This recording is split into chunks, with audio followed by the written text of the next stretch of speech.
జగన్ జమానాలో జరిగిన మరొక ఘోరమైన అంశం. శివాలయం గర్భగుడిలోకి వెళ్ళి ఒక కుర్రాడు శివుడు ముందు పెట్టిన దీపంతో సిగరెట్ వెలిగించుకొని అవహేళన చేశాడు అని అంటే, ఇది ఇప్పుడు ఆలస్యంగా తెరపైకి వచ్చిన ఇదిగో ఇంకా మరికొంతమంది జోసెఫ్ బచ్చలకూరి అలియాస్ రావణ్లు బయటపడతా ఉన్నారు అన్నట్టుగా మరొక ప్రచారం నడుస్తూ ఉంది. ఇది ఇప్పుడే ఎందుకు బయటకు వచ్చింది? ఈ అంశంలో వీటన్నిటితోటి జగన్మోహన్ రెడ్డికి ఉన్న సంబంధం ఏమిటి? వైఎస్ఆర్ కాంగ్రెస్ పార్టీ రావణ్కి సహాయ సహకారాలు అందించడం వెనక ఇదిగో ఇలాంటి వాటితోటి కౌంటర్ చేయటం కోసమే వీటిని తీసుకొస్తున్నారా, లేకపోతే మరేదైనా కారణం ఉందా? ఈ వీడియోలో చూద్దాం. ఏంటిట కుండబద్దలు కొడతా అట్ట. నమస్కారం, కుండబద్దల ప్రేక్షకులకి స్వాగతం.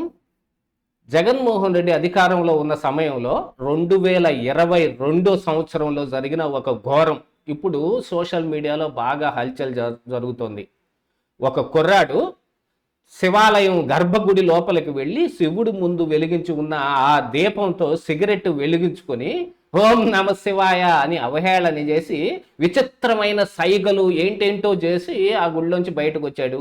ఇదేదో రీల్స్ పిచ్చితోటి ఒక కుర్రాడు చేశాడు అని అనుకుంటానికి కూడా ఆ కుర్రాడేం రీల్స్ చేసుకున్నదేం కాదు. ఇది అతను చేస్తూ ఉంటే అతనితో పాటు వచ్చిన మరో 3 యువకుల్లో ఒక యువకుడు దాన్ని వీడియో తీశాడు. అది మరి ఎవరికి చూపించడానికి తీశాడో, దీని వెనకున్న కారణాలు ఏమిటి అనేది ఇప్పుడు బయటకు తీసే క్రమంలో మరి పోలీసు వాళ్ళు కూడా ఉన్నారు. ఇది ఆదోనిలో జరిగిన ఒకటి ఆంజనేయ స్వామి గుట్ట మీద ఉన్న ఒక మునీశ్వర ఆలయంలో జరిగిన ఒక ఘోర అపచారం అన్నమాట. ఎందుకు చేయాలి ఇలాంటివి? యాక్చువల్గా గర్భగుడిలోకి అక్కడ పూజ చేసే పూజారి తప్ప ఎవరు వెళ్ళకూడదు.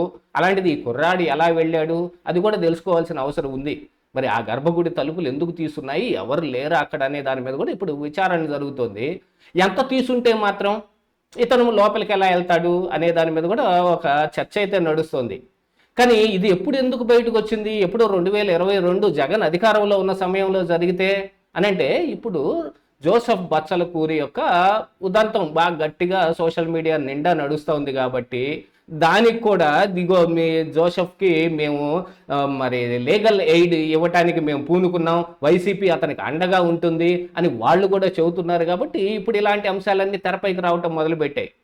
కాకపోతే ఆ సమయంలో రాముల వారి తల నరికి కోనేట్లో పడేయటం, రథాలు తగలబెట్టడం, వీటన్నిటి మీద విచారణ ఏమిటి అని అంటే గౌతమ్ సవాంగ్ విచిత్రమైన సమాధానాలు చెప్పటం, తేనెటీగలు రథం తగలబెట్టేశాయని, మతి భ్రమించిన వాడు పిచ్చోడు, మానసిక వ్యాధిగ్రస్తుడు, ఇదిగో ఈ విగ్రహాలు తల పగలగొట్టి ఇలా పడేశాడని కొన్ని తప్పించుకునే ప్రయత్నాలు చేశారు. విచిత్రమైన విషయం ఏంటంటే అప్పట్లో కేంద్రంలో మరి మతతత్వ పార్టీగా, హిందూ మతతత్వ పార్టీగా పేరుపడ్డ బీజేపీ అధికారంలో ఉన్న దీని మీద అస్సలు జగన్మోహన్ రెడ్డిని ఒక్క క్వశ్చనేషన్ పాపాన్ని కూడా పోలేదు. ఇప్పుడు వాళ్ళ సంగతి ఎందుకు దీని మీద ఇక్కడ ప్రస్తావించవలసి వచ్చింది ఏంటంటే, ఇప్పుడు ఆ బీజేపీ పార్టీకి సంబంధించిన నాయకుడు విష్ణువర్ధన్ రెడ్డి ఒక ట్విట్టర్లో ట్వీట్లు పెట్టడం కానీ, కర్నూలు ఎస్పీకి కంప్లైంట్ చేయటం కానీ, కలెక్టర్ని ట్యాగ్ చేస్తూ ఆ ట్విట్టర్ పోస్టులు పెట్టడం కానీ, ఇలాంటివి జరుగుతుంటే ఏం చేస్తున్నారు అని అతను అగ్రహోదగ్ధుడైపోతున్నాడు. మరి ఆ రోజు ఏమైపోయాడు ఈ విష్ణువర్ధన్ రెడ్డి? జగన్కి సపోర్ట్ చేసే పనిలో మరి అతను ఈ విషయాలన్నీ మర్చిపోయాడా? ఏం తెలియదు. కాకపోతే ఇప్పుడు ఎందుకు తెరపైకి వచ్చింది అని అంటే, ఇది ఈ యాక్చువల్గా రావణ్ చేసిన ఈ అంశం ఏదైతే ఉందో, ఇప్పుడు ఈ మాట్లాడిన మాటలు పవన్ కళ్యాణ్ని ఉద్దేశించి మాట్లాడినవా, లేకపోతే అతను తీవ్రవాదాన్ని ప్రోత్సహించడానికి మాట్లాడినవా అనే దానికంటే కూడా ఇది సనాతన ధర్మం మీద, హైందవ ధర్మం మీద దాడి కిందనే చూడాల్సిన అవసరం ఉంది. మరి ఇలాంటివన్నీ మరొక పక్కన జరుగుతూ ఉంటే వాళ్ళు మాత్రం ఇదిగో రాముల వారి మీద కానీ, సీత అగ్ని ప్రవేశం మీద కానీ, లేకపోతే సనాతన ధర్మం అని అంటే అతను విచిత్రంగా దాన్ని ముక్కలుగా నరికి ఏదో ఒక బూతు పదం వచ్చేటట్టుగా కూడా మాట్లాడాడు.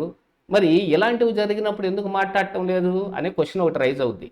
ఇక అసలు విషయానికి ఇప్పుడు ఈ కుర్రోడు ఇలా ఎందుకు చేశాడు అని అంటే, అతను హిందువా, క్రైస్తవుడా, మహమ్మదీడా, ఏ మతానికి సంబంధించిన వాడని తెలియాల్సిన అవసరం ఉంది.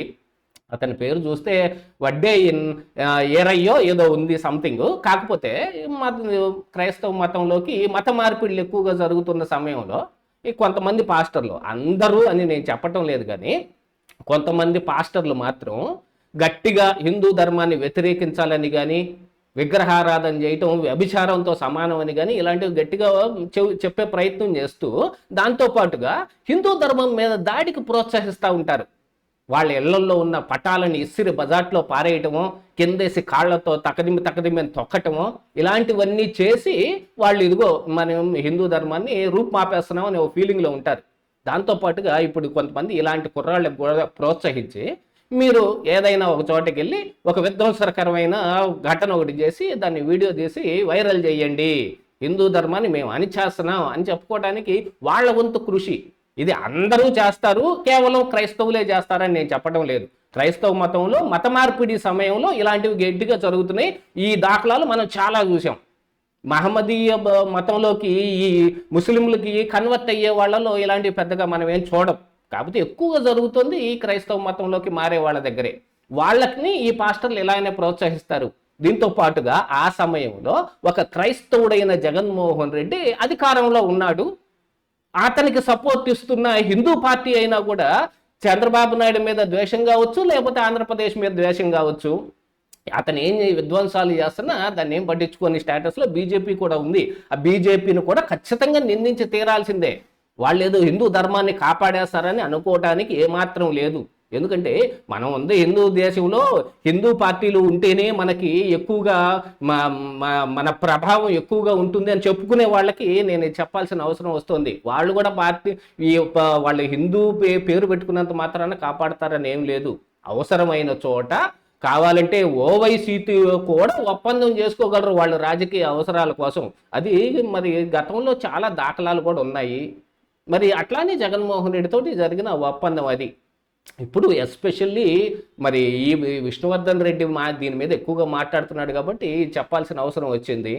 కాకపోతే ఇలాంటివి చేస్తూ ఈ కుర్రాడు ఆ వీడియోని తీసి ఎక్కడ పెట్టారు, అది సోషల్ మీడియాలో అసలు ఎందుకు పెట్టారు, ఆ పెట్టిన దానికి ఇంతకాలం ఎవరు ఎందుకు పట్టించుకోలేదు, ఇప్పుడే తెరపైకి ఎందుకు వచ్చింది అని అంటే ఇక్కడ వైసీపీ అసలు భాగవతాన్ని బయట పెట్టాలి, హిందూ ధర్మాన్ని కాపాడాల్సింది పోయి ఇలాంటి విధ్వంసకర చర్యలు మొత్తం జరుగుతున్నా కూడా వాళ్ళు చూస్తూ మెన్నకుండా ఉండిపోయారు.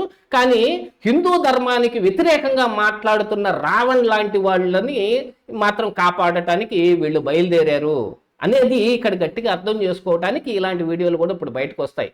ఇది యాక్చువల్గా ధర్మం కానీ మరి మతం కోణంలోంచి కానీ చూడాల్సిన అవసరం ఉన్న దీన్ని మొత్తం రాజకీయంలో కలిపేసుకున్నాం. రాజకీయాన్ని కూడా మతానికి ఆపాదిస్తున్నాం, మతాన్ని తీసుకొచ్చి రాజకీయానికి ఆపాదించే ప్రయత్నం చేస్తున్నాం. అలాగనే ఆ పార్టీలు కూడా నడుస్తూ ఉన్నాయి. ఆ పార్టీల యొక్క ఉద్దేశాలు ఏమిటి అని బయట పెట్టాలి అనంటే ఇలాంటివి బయటకు రావాలని ఈ రోజున అది వైరల్ అవటం మొదలుపెట్టింది. ఏమైనా జరిగింది మాత్రం ఘోర అపచారం. ఇలాంటివి వేరే చోట్ల జరిగితే ఎలా ఉండేది అనే ఒక ప్రశ్నిస్తే మాత్రం భయంకరంగా ఉండేది అనేది సమాధానం వస్తుంది. కానీ హిందువుల మీద జరిగితే మాత్రం అట్లాంటిది ఏమీ ఉండదు, ఏమీ కాదు. ఇదే ఈరోజు కుండబద్దలు.